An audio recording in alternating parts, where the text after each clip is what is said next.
Halo guys, dimanapun kalian berada, bagaimana kabarnya? Kembali lagi bersama saya Ratu Nobar. Dan ini alur cerita anime Ino Battle by no Nakade. Cerita anime ini berfokus pada kehidupan seorang pelajar bernama Ando Jurai. Dia merupakan salah satu anggota klub sastra yang punya kebiasaan sering menghayal punya kekuatan. Semua anggota klub menjalankan kegiatan seperti biasa pada hari-hari sebelumnya, tapi seiring berjalannya waktu, mereka tidak menyangka Ando akan membangkitkan kekuatan sungguhan. Jauh hari setelah Ando mendapatkan kekuatan, dia mendatangi klub lebih awal untuk menakut-nakuti anggota yang lain. Saat Tomoyo datang, Ando bertingkat seperti sedang kepanasan karena terbakar, namun Tomoyo tidak mau meladeninya karena mengganggu kegiatan di ruangan sebelah. Sedangkan Hatoko mengikuti tingkah lakunya, dia mengeluarkan elemen air untuk mendinginkannya. Selain Hatoko, Tomoyo dan anggota lain juga punya kekuatan supranatural. Namun Sayumi melarangnya main-main karena Dewan OSIS telah memberi beberapa peringatan tentang keluhan adanya keributan di ruangan itu.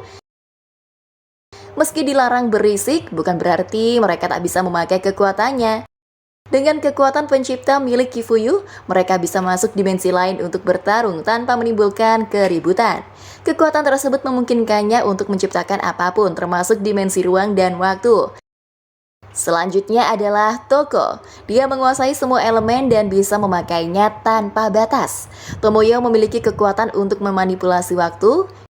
Dia tidak mungkin bisa membalikkan waktu, tapi dapat mempercepat, menghentikan, dan memperlambat sesukanya. Selanjutnya adalah Sayumi. Seperti yang terlihat, dia mampu memperbaiki sesuatu yang disentuh kembali seperti semula. Kemudian ketika Ando akan menunjukkan kekuatannya, ketua OSIS tiba-tiba datang ke klub sastra. Tingkah laku menghayalnya Ando telah membuat ketua OSIS mengaku dirinya juga punya kekuatan.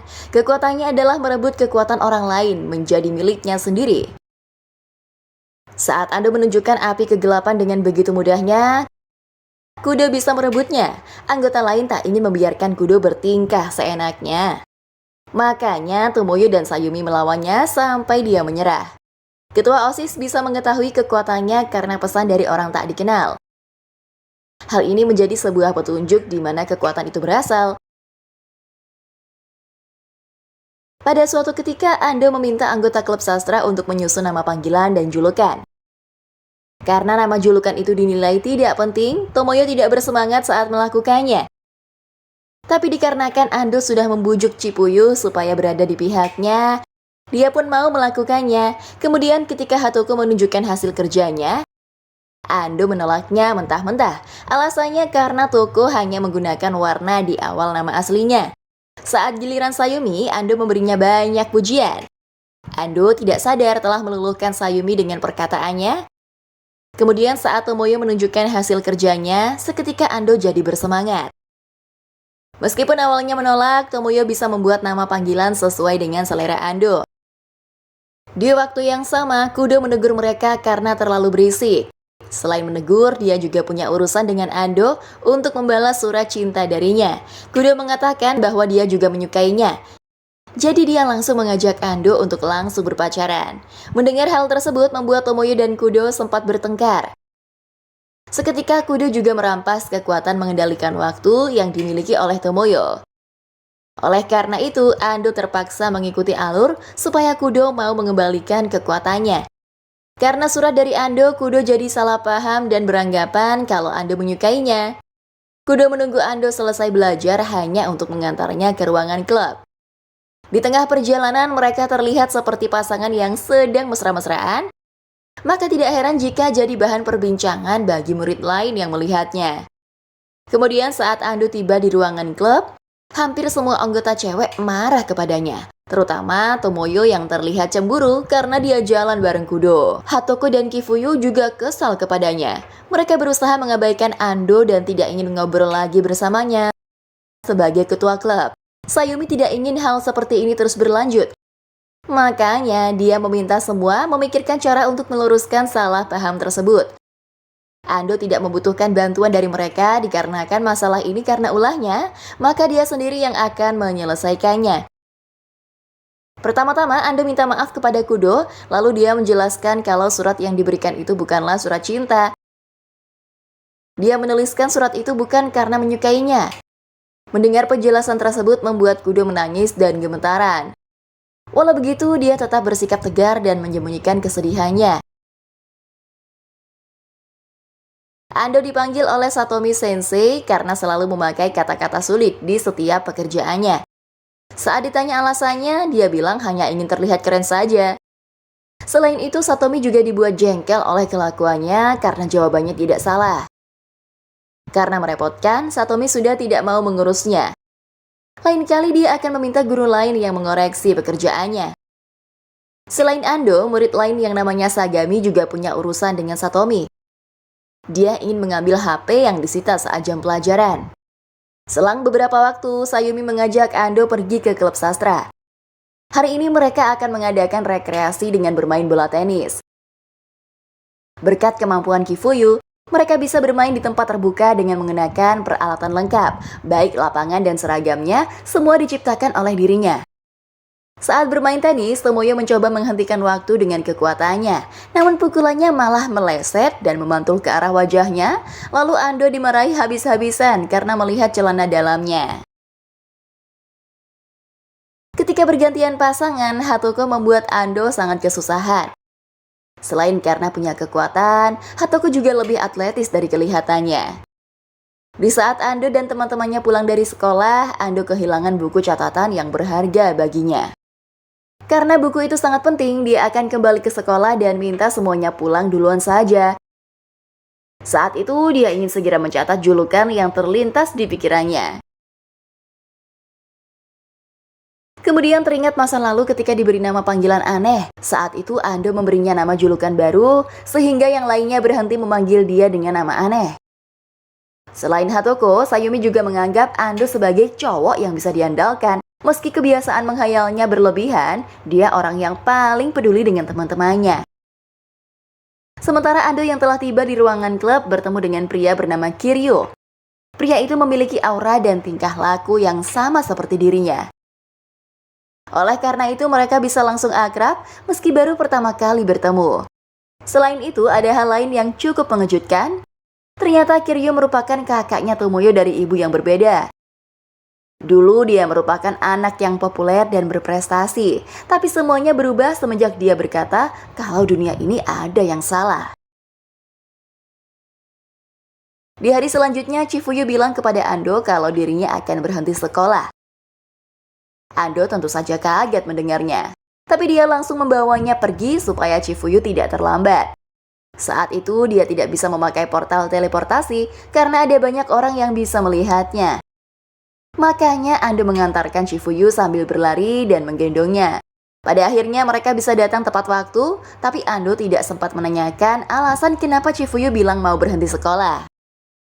Saat tiba di SMA, Ando bertabrakan dengan Satomi Sensei. Satomi bertanya, apakah Chifuyu masih sering bermain di klub sastra? Selain bertanya demikian, Satomi juga memperingatkan kalau anak SD yang main sama anak SMA itu tidaklah wajar. Ando tidak mengerti dengan perkataan gurunya tersebut. Tapi dia menyadari kalau dengan kekuatan Chifuyu, mereka bisa bercosplay sepuasnya.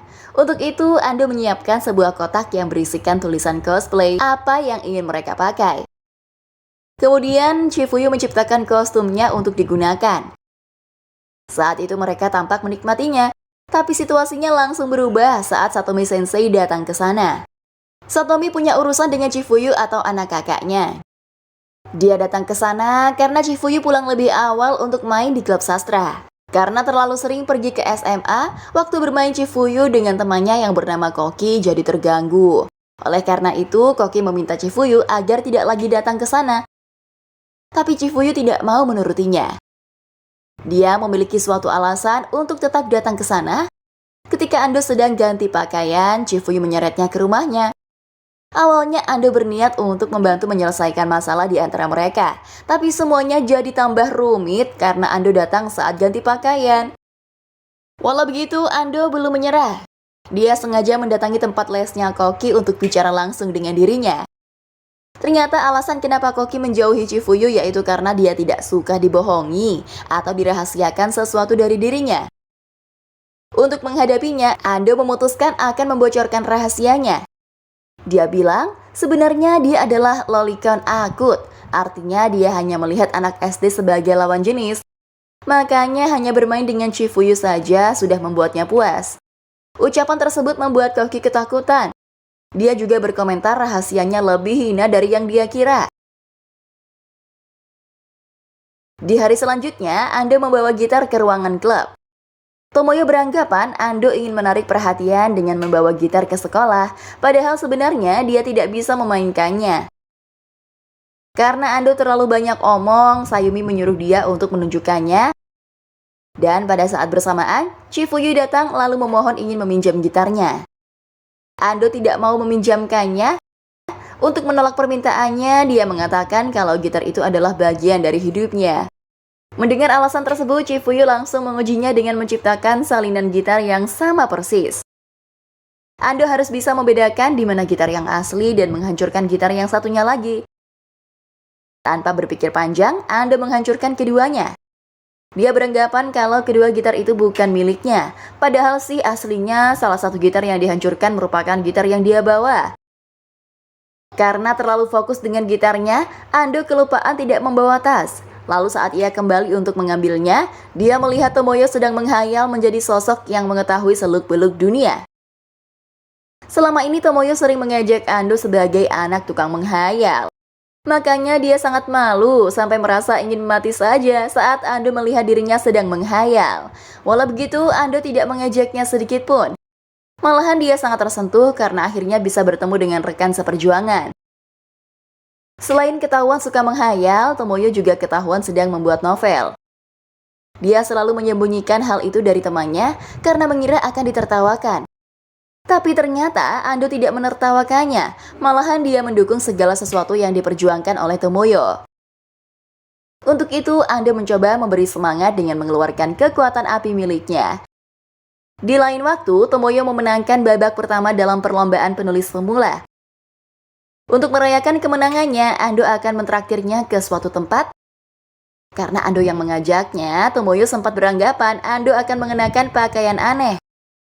Makanya dia terkejut melihat Ando berpenampilan berbeda saat jalan bersamanya. Anggota klub sastra menciptakan sebuah permainan sebagai kejutan di hari ulang tahunnya Ando. Keesokan harinya, Sayumi terkena demam. Tomoyo bilang mungkin saja dia kelelahan setelah bekerja keras untuk membuat game tersebut. Karena dia sudah susah payah demi dirinya, Ando akan menjenguknya mewakili teman-temannya. Kemudian saat dia tiba di rumahnya, kondisi Sayumi sudah baikan. Kalau di rumahnya, Sayumi terlihat sangat berbeda. Makanya Ando tidak sadar bikin Sayumi tidak nyaman karena terlalu lama memandanginya. Beberapa saat kemudian, adiknya Sayumi tiba-tiba datang, lalu menunjukkan album kelulusan yang dimiliki oleh kakaknya. Ternyata Sayumi pernah menjadi ketua OSIS saat dia masih SMP, tapi dia tidak berkomentar banyak dan terlihat murung saat Ando menanyakannya. Adiknya mengatakan saat itu Sayumi merupakan pemimpin yang sempurna, namun dikarenakan ada masalah dengan anggotanya, dia tidak berhasil dengan jabatannya. Sejak saat itu dia memutuskan untuk mewujudkannya di SMA, tapi dia tidak sempat mendaftar dan memilih untuk menghabiskan waktunya di klub sastra. Ando merasa kalau ini adalah salahnya. Jika saja dulu dia tidak menolak untuk menghapus kekuatannya, mungkin saja Sayumi sudah jadi ketua OSIS. Makanya dia langsung menemuinya lagi untuk minta maaf. Tapi ternyata semua itu hanya salah paham. Sayumi tidak membenci Ando sama sekali. Habisnya bagaimana bisa dia membencinya setelah semua kebaikan hatinya? Keputusannya telah membuat dia terbebas dari rasa takut akan kekuatannya. Ando mengajari banyak hal dan membuktikan kalau kekuatan ini tidak perlu ditakutkan. Padahal dia sendiri yang lebih tahu tentang mengerikannya kekuatan tersebut. Pada akhirnya ia hanya ingin menjadi ketua OSIS demi kepuasan sendiri. Makanya dia beranggapan seseorang seperti itu mana cocok jadi ketua OSIS. Neneknya pernah bilang dia harus jadi wanita yang baik. Menanggapi hal tersebut, Ando bilang siapa yang peduli jadi orang baik. Dia berpikir Sayumi sudah cukup menarik. Saat masih kecil, Hatoko pernah menyalakan alarm kebakaran di sekolahnya. Ketika para guru sudah mengevakuasi semua murid, dia hanya bisa menangis dan bersembunyi di bawah tangga. Pada saat itu Ando datang menolongnya. Dia akan ikut minta maaf supaya Hatoko tidak takut kalau dimarahi oleh gurunya. Di masa sekarang, Ando dimarahi oleh kakaknya karena tidak mau bangun. Dia juga diperintahkan untuk mengundang Hatoko ke rumahnya dan memintanya untuk membuatkannya makan malam. Saat ditanya, Hatoko bersedia melakukannya. Malahan, dia jadi nggak sabar ingin segera datang ke rumahnya Ando. Kemudian saat jam pelajaran sudah selesai, Ando dan yang lainnya menjalankan aktivitas di klub sastra. Selang beberapa waktu, Hatoko mengajak Ando untuk pulang bareng. Namun karena Tomoyo hari ini terlihat murung, dia meminta Hatoko pulang duluan karena mau ngobrol sebentar sama Tomoyo. Kalau sebentar, Hatoko bilang bisa menunggu. Namun Ando tetap menyuruhnya pulang dan bilang akan membahas sesuatu yang tidak bisa dimengerti olehnya. Sebelum membahas inti permasalahan, Ando malah mengajak Tomoyo main menghayal seolah sedang menggabungkan kekuatan. Tomoyo tidak punya waktu untuk terus main dengannya. Kemudian saat dia akan pulang duluan, Ando mulai membahas masalah kenapa saat itu dia murung. Meskipun bilangnya akan ngobrol sebentar, tapi waktu yang mereka habiskan ternyata cukup lama loh. Akibatnya Hatoko bertanya kepada Ando, mereka sudah ngobrolin apa? Ando tidak mau mengatakannya, bahkan saat Hatoko memaksanya, Ando tetap merahasiakannya, lalu bilang dia tidak akan mengerti. Setelah berkali-kali mendengar ucapan tersebut, Hatoko sudah tidak sanggup menahan amarahnya. Dia menangis dan berkata, memang tidak mengerti dengan semua hal yang dibicarakan olehnya.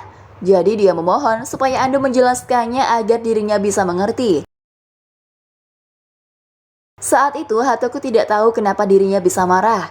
Lalu tanpa sadar, dia telah berlari meninggalkan Ando sampai ke kota sebelah.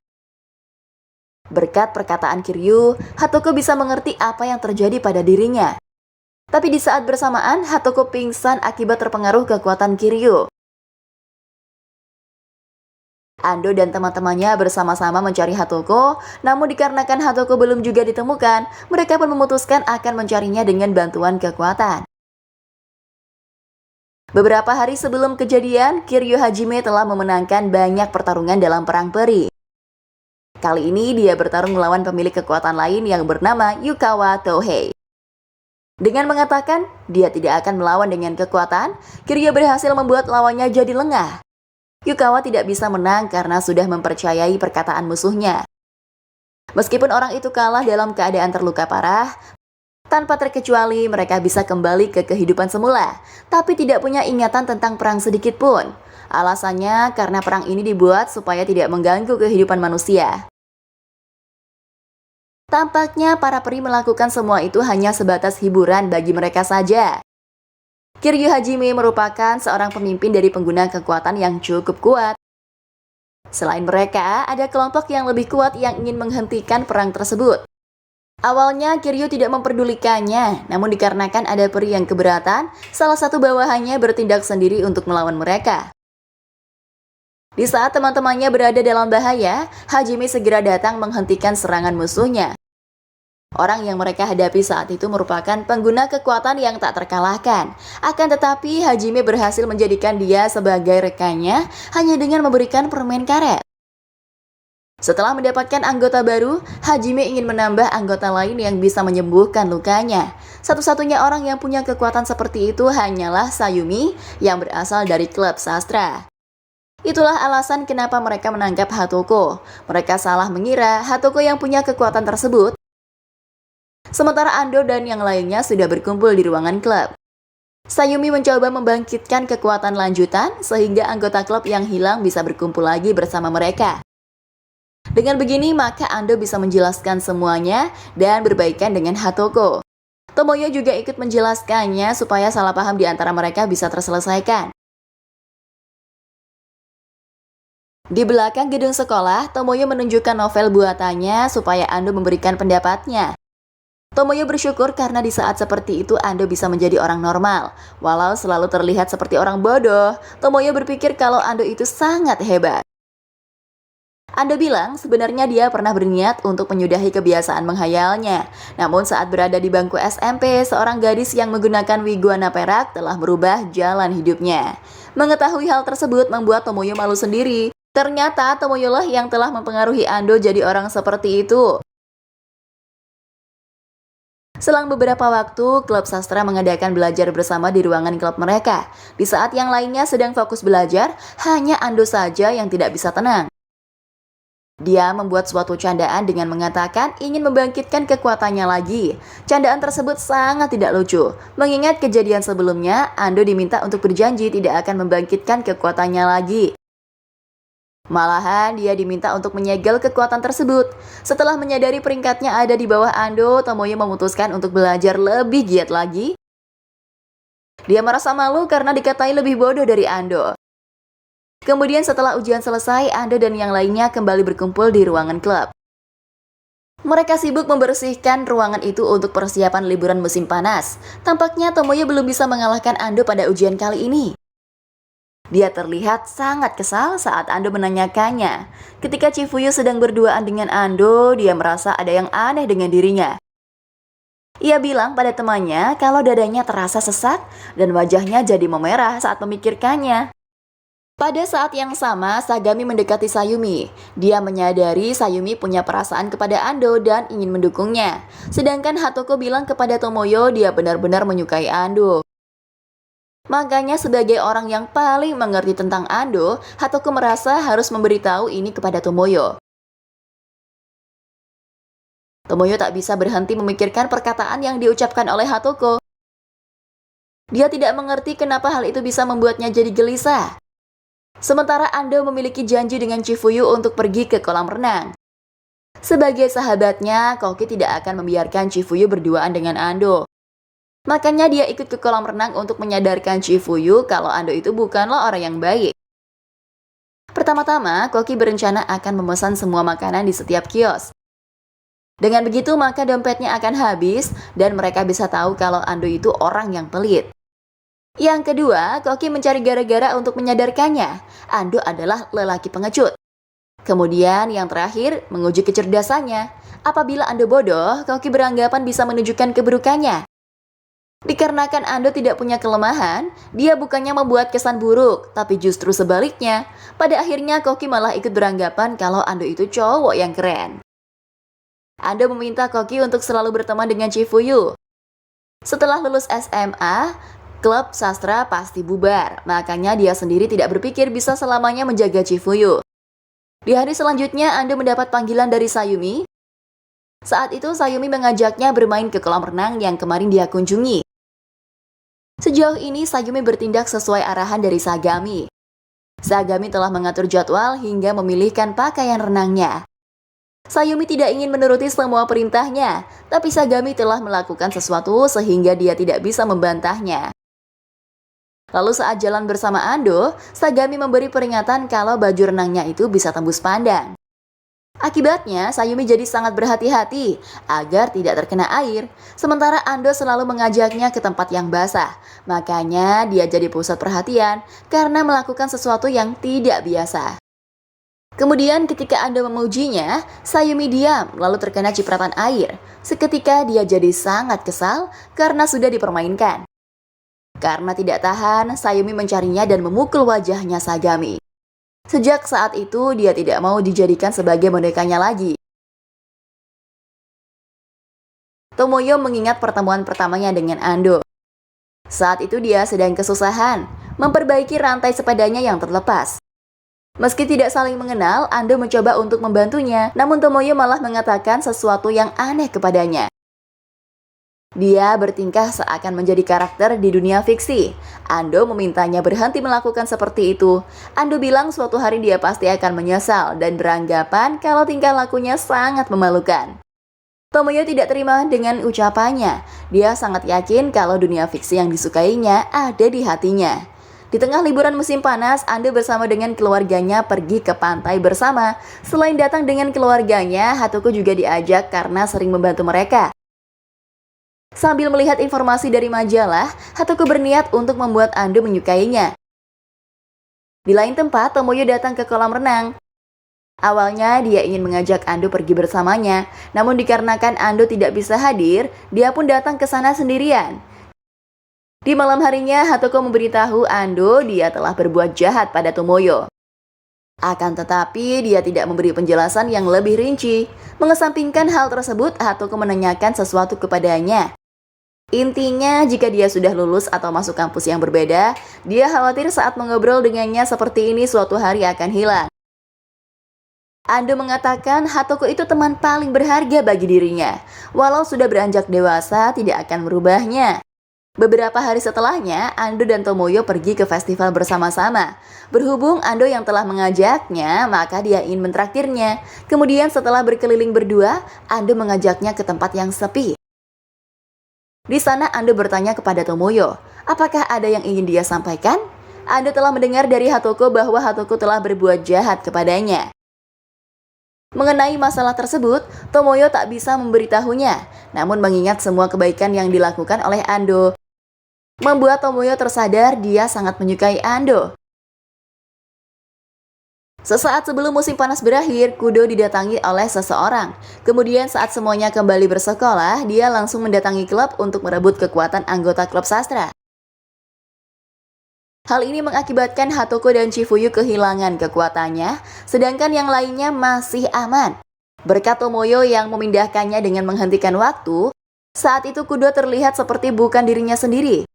Makanya mereka bisa menyimpulkan kalau ada seseorang yang mengendalikannya. Untuk memastikannya, Ando bertanya kepada Kudo secara langsung. Ternyata dugaan tersebut memang benar. Seseorang dari kelompok pengguna kekuatan ada yang mengendalikan kesadarannya. Ando berencana untuk mengatasinya sendirian. Dia akan berhadapan dengan musuh 1 lawan 1, lalu mengalahkannya dengan api kegelapan. Saat itu Kudo palsu sudah tahu kalau kekuatan Ando tidak berguna, tapi setelah ditingkatkan, api hitam itu jadi panas dan tidak bisa padam. Saat kekuatannya direbut, Kudo palsu tidak bisa mengendalikannya. Karena takut mati terbakar, dia pun menyerah dan kembali ke tubuh aslinya. Satu-satunya cara untuk menghilangkan api hitam yaitu dengan memotongnya dan membuangnya ke dimensi lain. Kemudian Sayumi dapat menyembuhkan lukanya dengan memakai kekuatan miliknya. Meskipun tidak mengetahui soal perang, tapi berkat Ando dan teman-temannya, situasi perang jadi berubah. Sejak saat itu, Kiryu berkesempatan membasmi orang-orang yang telah mengganggu Muri dari klub sastra. Beberapa hari setelahnya, Tomoyo dan Hatoko mengunjungi kafe. Di sana mereka membahas soal perasaan mereka terhadap Ando. Sampai saat itu Hatoko masih menyukainya. Dia ingin Ando juga punya perasaan yang sama seperti dirinya. Tomoyo yang dulu tak bisa menjawab pertanyaan dari dirinya.